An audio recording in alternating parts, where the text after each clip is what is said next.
For more than half a century, Europe lived in terror, not of armies marching with banners and drums, but of silence, of the moment when villages stopped answering, of smoke on the horizon, of riders who appeared without warning and vanished before resistance could form. They were the Magyars, masters of speed, nomads of the steppe, horse archers, whose tactics shattered everything the early medieval world thought it knew about war. They humiliated kings, annihilated feudal levies, and forced emperors to pay tribute just to be left alone. From Italy to Germany, from the Balkans to the Rhine, no realm felt safe. For decades, Europe did not defeat them, it survived them, until survival was no longer enough. It is August 10th, 955. The sun rises over the Lechfeld plain, a broad expanse south of Augsburg, flat, open, and unforgiving. Heat already presses down. Dust hangs in the air. To the east, the Magyar host gathers, perhaps 20,000 or more mounted warriors, veterans of countless raids, confident, aggressive, and certain of victory. They have crossed rivers before. They have broken armies before. They expect the same today. But something is different. For the first time, Europe is not scattering. At the center of the field stands King Otto I of East Francia, later remembered as Otto the Great, a ruler hardened by civil war, rebellion, and invasion. A man who has crushed rival dukes, imposed royal authority, and forged unity where none existed before. Around him waits an army of roughly 10,000 men, drawn from Saxony, Bavaria, Swabia, Franconia, and Bohemia. Not a panicked levy, not an undisciplined mob. This is a force with structure, heavy cavalry in mail, trained to fight together, infantry drilled to hold formation under arrow fire, commanders who will not chase feigned retreats. Otto has studied his enemy. He understands the Magyar way of war. The hit-and-run attacks, the encirclements, the arrow storms meant to provoke panic and pursuit. And for the first time, a European army is prepared to deny them every advantage. The Magyars begin as they always have. Arrows darken the sky. Horses surge forward and peel away. The battlefield fills with noise, motion, and dust. In past decades, this is where European armies collapsed. Not today. Otto's line holds, shields rise, cavalry stays disciplined. No reckless charges, no pursuit. The Magyars find something they have almost never encountered, an enemy that refuses to break formation. And then the geography turns against them. Behind the raiders lie rivers, marshes, and narrow crossings. Obstacles they crossed easily during raids, but deadly when retreat turns to flight. Otto presses forward deliberately, compressing the battlefield, forcing the Magyars closer to terrain they cannot escape through at speed. What was meant to be another raid becomes a trap. By midday, the balance shifts. Otto unleashes his heavy cavalry in coordinated assaults, not scattered charges, but crushing blows delivered at the decisive moment. Armored riders smash into lightly protected horse archers. Spears punch through leather. Momentum collapses.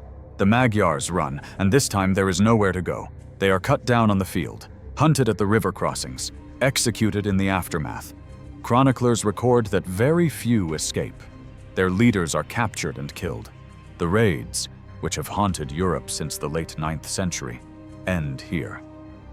This is the Battle of Lechfeld, the battle that stops the invasions, the battle that proves heavy cavalry, discipline, and unity can defeat steppe warfare. The battle that transforms Otto from king into emperor, laying the foundation for the Holy Roman Empire. So stay with us, because this is not just a story about a battle. It is the moment when Europe stops running, draws a line in blood and steel, and survives. Part 1. Setup: Magyar terrors and Otto's rallying cry. For nearly a century, Europe has lived in fear. From the frozen grasslands beyond the Carpathians, a new force has poured westward: the Magyars. Nomadic horsemen of the steppe, masters of speed, deception, and relentless terror. They do not conquer and hold land. They appear, they burn, and they vanish. From northern Italy to Burgundy, from Bavaria to the gates of Saxony, their raids leave monasteries in flames and villages empty. Armies that march out to face them are lured into pursuit, then encircled, broken, and annihilated beneath clouds of arrows. Western Europe has no answer. By the early 10th century, kings pay tribute instead of resistance. Cities fortify and pray. The Magyars are not defeated. They are endured until 955. That summer, the storm returns. Larger, bolder, and more destructive than ever before. Led by their foremost commanders, Bulchu, Lechfeld, and Sur, a Magyar host estimated between 25 and 35,000 crosses into Bavaria. They sack monasteries along the Danube. They devastate the countryside. And then they move on Augsburg, a key city guarding the southern approaches to Germany. The message is unmistakable: submission or ruin. But this time, the answer is different. At the head of the German realm stands Otto Wessert, son of Henry the Fowler, the king who first dared to resist the Magyar raids. Otto has spent his reign doing what no ruler before him could: uniting the fractured German duchies into a single war machine. Saxony, Bavaria, Swabia, Franconia, even Bohemian contingents answer the call. When Magyar envoys arrive demanding tribute, Otto has them arrested. It is a declaration of war and of defiance. Otto gathers between 8 and 10,000 men, fewer than his enemy, but far more dangerous. These are not panicked levies. They are armored cavalry, hardened infantry, and nobles bound by oath and survival. Men who know that if they fail here, the raids will never end. The battlefield lies south of Augsburg, the Lechfeld. At first glance, it is open ground. Wide, flat, inviting. But it is laced with rivers, the Lech and the Wertach, swollen by summer rains. Floodplains turn firm ground into mud. Crossings narrow, retreat routes vanish. For a mobile army that relies on speed, the terrain is a trap. For a disciplined force that can hold formation, it is an opportunity. The Magyars believe this will be another raid, another demonstration of fear. Otto knows better. This is not a skirmish. This is not a pursuit. This is not a payment expedition. This is a battle meant to decide whether Europe will continue to live in terror, or whether the terror will finally be broken. And as both armies move toward the Lechfeld, one truth hangs in the air. Only one side will leave this plain intact. The rivers are rising, the fords are narrowing, and the age of the Magyar raids is about to face its reckoning. Part 2. River crossings, the fatal fords and trapped retreat them. Battlefield of Lechfeld is not chosen by chance.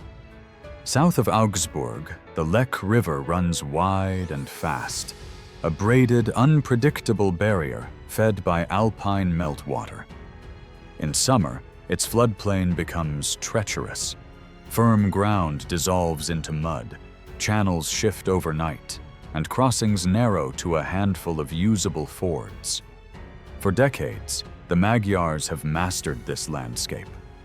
In late July 955, they crossed the Lech under cover of darkness, slipping westward in multiple columns. One force moves to besiege Augsburg, tightening the noose.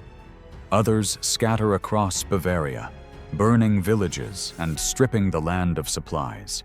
Speed and division are their strength. Overwhelm, confuse, disappear. Augsburg holds, barely. Inside the city, Bishop Ulrich of Augsburg organizes the defense, rallying militia and reinforcing walls while Magyar raiders circle outside, probing for weakness. The city is isolated. Relief must come fast, or not at all. On August 9th, Otto arrives north of the Lech with his army intact. He does not rush. Scouts ride out. Reports come back grim but precise. Magyar forces spread thin, camps established beyond the river, horses grazing freely, confident, too confident. At dawn on August 10th, the Magyars strike first. A fast-moving detachment swings around Otto's column and slams into the rear guard, targeting baggage wagons and supply trains. It is classic steppe warfare. Disrupt, loot, withdraw before a counterblow can form. Some of Otto's men pursue instinctively. Otto forbids it. He tightens formation. The army presses forward, shields locked, cavalry held in reserve. The loss of supplies stings, but discipline holds. The trap does not spring. The armies meet on the Lechfeld plain. Here, the Magyars execute their most trusted tactic. They attack, unleash arrow storms, then feign retreat, turning their horses and galloping back toward the river crossings. For generations, this maneuver has annihilated pursuing armies, pulling them into disarray before encirclement and slaughter. But this time, something is different. Otto does not chase blindly. Instead, he issues a quiet, devastating order. Secure the fords, all of them. Detachments move to the river crossings behind the Magyar lines. Bridges are held, fords are blocked, escape routes are watched, not with panic, but with intent. When the Magyars finally break, not feigning now, but collapsing under pressure, they run exactly as they always have, toward the river. And there, they find death. Horses plunge into flooded channels. Armor drags riders under. Narrow crossings choke with panicked men. German cavalry cuts down fugitives on the banks. Infantry drives others into the water. Chroniclers describe the Lech running red, bodies clogging the shallows, the current carrying armor and weapons downstream. The leaders try to flee. They fail. Commanders Bulchu, Lechfeld, and Sur are captured near the crossings. Not in glorious battle, but during the rout. Their capture is decisive. The head is severed from the serpent. The rivers, once the Magyars' highway of escape, become their execution ground. What began as a raid has become a catastrophe. And now, with the enemy trapped, disorganized, and breaking, Otto releases the force he has held back all morning. The heavy cavalry. The thunder is coming. Part 3. Armored charges. Otto's steel hammer crushes the horde. The moment has come. For hours, the Magyars have done what they do best, circling, harassing, bleeding the enemy with arrows loosed at full gallop. The air hums with shafts. Horses scream. Shields splinter. It is the rhythm of steppe war. Strike, withdraw, strike again. And then, Otto advances. At the heart of the German line stands a force Europe has not yet seen wielded with such unity. Heavy cavalry, disciplined and armored for shock. Mail coats glint beneath the sun. Conical helmets lock into place. Lances are leveled. Swords hang ready at the thigh. Otto rides forward. Chroniclers record his words differently, but their meaning is clear. A rallying cry not of desperation, but of destiny. Fight as Christians. Stand as brothers. End this terror. Here. The banners rise. The Magyars unleash another storm of arrows and turn their horses. The familiar feigned retreat. For generations, this trick has spelled death. Enemies pursue. Lines dissolve. The slaughter begins. But Otto does not break formation. He gives the order. The cavalry charges. First come the Bavarians, spurring forward in tight ranks, lances down, shields locked knee to knee. Behind them surge the Franks. Then the Saxons, with Otto himself at their head, sword drawn, banner flying. Swabians and Bohemians follow, wave after wave, the full weight of the realm unleashed in sequence, not chaos. This is not a reckless pursuit. It is a controlled Uder, a hammer blow. The distance closes, arrows strike mail and glance away. Horses thunder across the plain, hooves shaking the earth.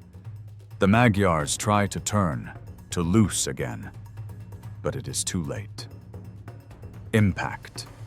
Lances punch through light armor. Horses collide. Riders are hurled from saddles. The momentum of armored mass smashes through formations never meant to withstand it.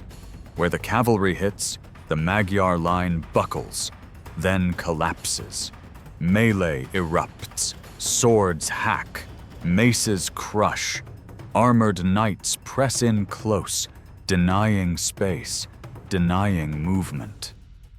The Magyars' greatest advantage, mobility, is gone. Their bows are useless at arm's length. Their light armor offers no protection against steel. Otto fights among them, not directing from the rear, but riding into the crush, striking, rallying, holding the line together by presence alone. His guard closes around him, but his sword does not rest. The Magyar formation disintegrates. What was once a swirling storm becomes a panicked flight. They run, not in feigned retreat now, but in fear. Back toward the rivers. Back toward the fords already sealed. The German cavalry does not pursue wildly. They drive the enemy, herding them toward the Lech, cutting off escape, crushing resistance piecemeal. The steppe terror that has haunted Europe for a century breaks in a single afternoon. This is not just a battlefield victory, it is the end of an era. And as the last charges roll forward, as the rivers fill with the fleeing and the fallen, the meaning of Lechfeld becomes unmistakable. Nomadic raiding has met organized, armored state power and lost. The thunder fades. The plain falls silent. And Europe will never be the same again. Part 4. The battle's fury and bitter aftermath. The fighting does not end on the field. For 3 relentless days, August 10th to 12th, 955, the German armies hunt the shattered remnants of the Magyar host across the Lechfeld and beyond. This is no orderly retreat. It is annihilation. The rivers become executioners. Cut off from the fords, fleeing Magyar horsemen plunge into The Lech and the Wertach, weighed down by armor, weapons, and panic. Horses thrash. Men vanish beneath the current. Others are cut down as they scramble onto the banks, exhausted and cornered. Villagers rise up. Garrisons pour out. The terror that once rode freely across Europe now finds no refuge. The losses are catastrophic. Contemporary and later sources estimate 10 to 20,000 Magyars killed, drowned, or captured, a staggering proportion of their invading force. Their command structure collapses entirely. The elite is gone. The raids are broken at the root. Their leaders meet a deliberate end. Bulksu, Lechfeld, and Sur, commanders who had led devastation from Italy to the Rhineland, are taken alive. They are brought to Regensburg, paraded before the court, and publicly hanged. The message is unmistakable. This era is finished. Otto's victory is not without cost. Roughly 3,500 of his men lie dead. Knights, infantry, retainers from every duchy of the German realm. But their sacrifice buys something no army before them had achieved: security. For the first time in nearly a century, the Magyar raids into Western Europe cease completely, and the consequences unfold rapidly. The surviving Magyars withdraw east, abandoning the raiding life that defined them. Within decades, they settle permanently in the Carpathian Basin. Fortifications rise. Christianity takes root. By the year 1000, under Stephen I, Hungary becomes a crowned Christian kingdom, no longer Europe's scourge, but one of its pillars. Otto's transformation is just as profound. Lechfeld proves more than military strength. It proves unity. Saxons, Bavarians, Swabians, Franks, once rivals, have fought as one. Otto emerges not merely as king, but as the undisputed defender of Christendom's eastern frontier. In 962, he is crowned Holy Roman Emperor. The empire he founds will endure for nearly 1,000 years. Lechfeld becomes its birth cry. Historians later mark this battle as one of Europe's great turning points, the moment when nomadic steppe warfare is finally checked by armored, organized state power. When rivers, cavalry discipline, and unified command stop an invasion that had seemed unstoppable. The thunder fades, the plains grow quiet, but the meaning of Lechfeld endures. This was not simply a victory. It was the moment Europe stopped running and stood its ground. Part 5. Legacy. End of raids and birth of an empire. Lechfeld is not remembered for its numbers alone.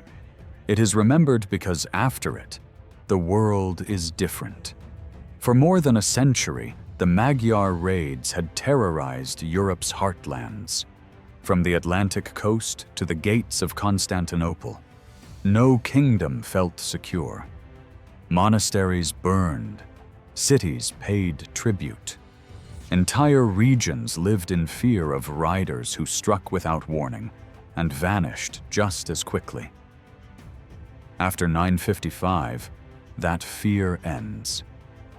Not gradually, not uncertainly, but decisively. The victory at Tats.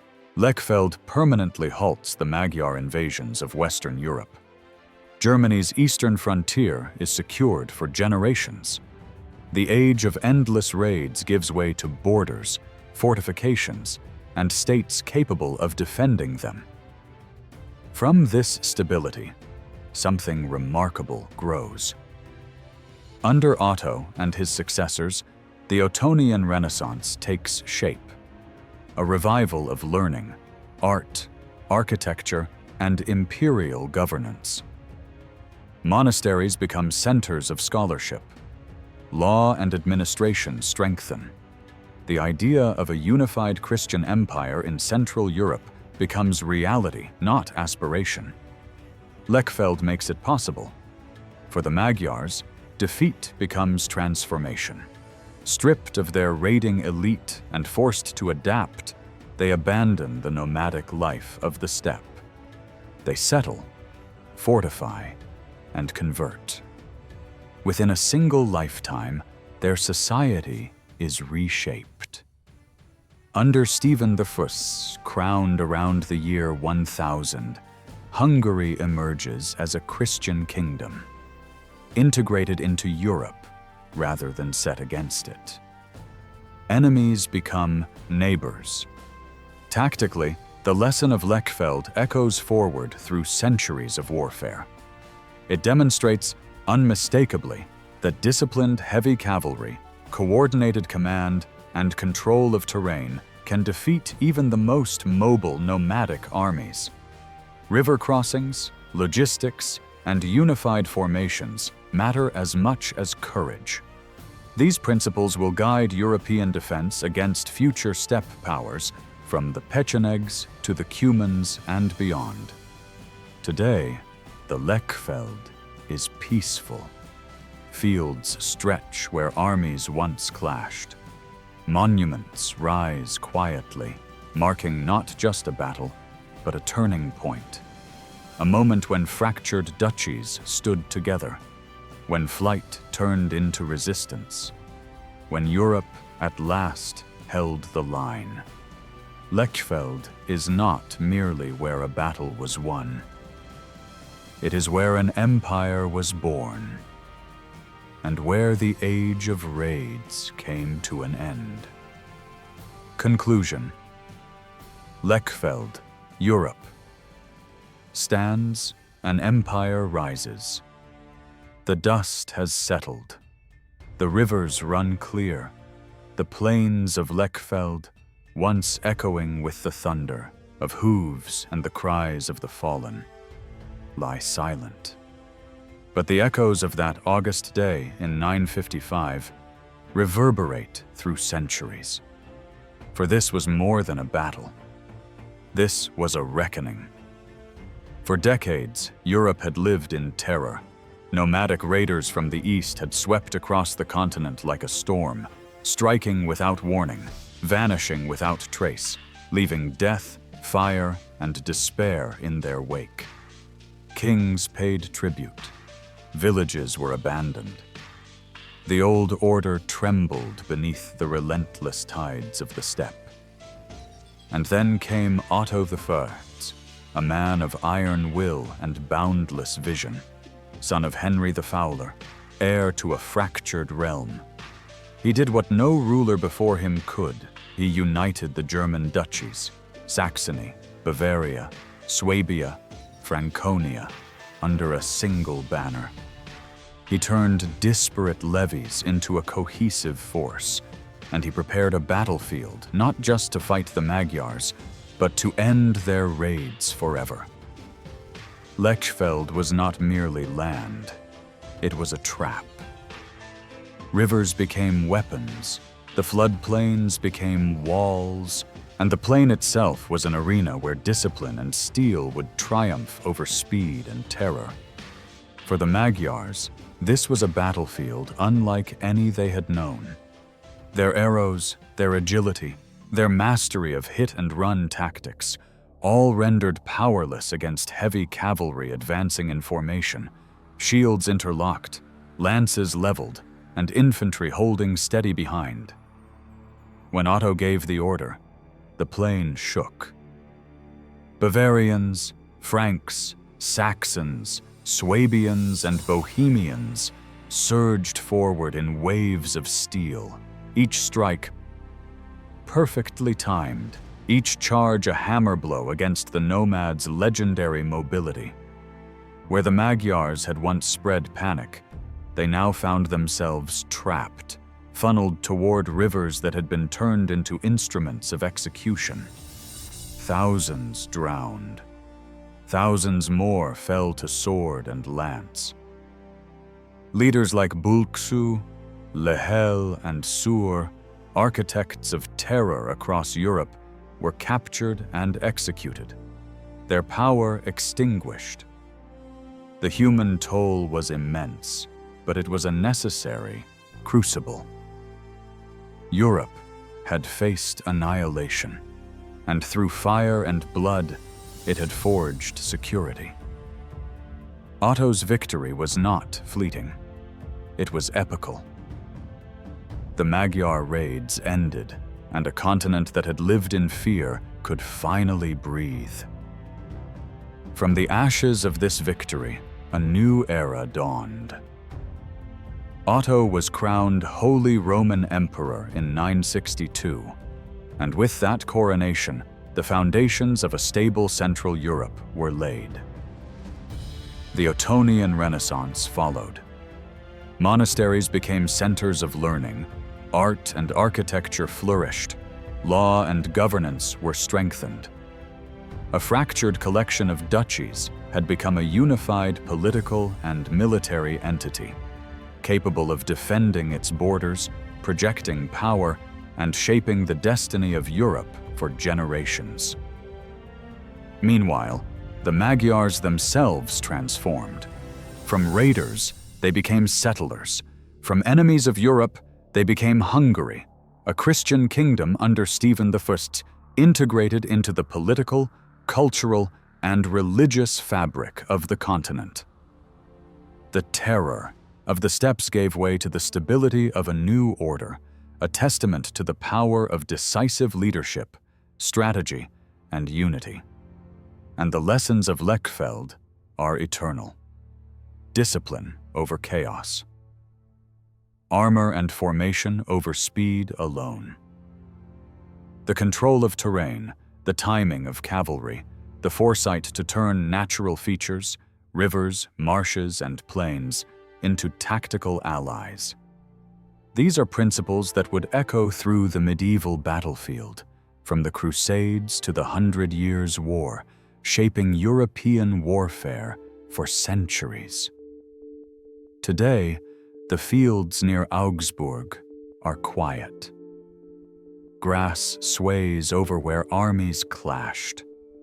Monuments mark the fallen. Yet the story remains alive. Lechfeld is not just a memory of swords and rivers.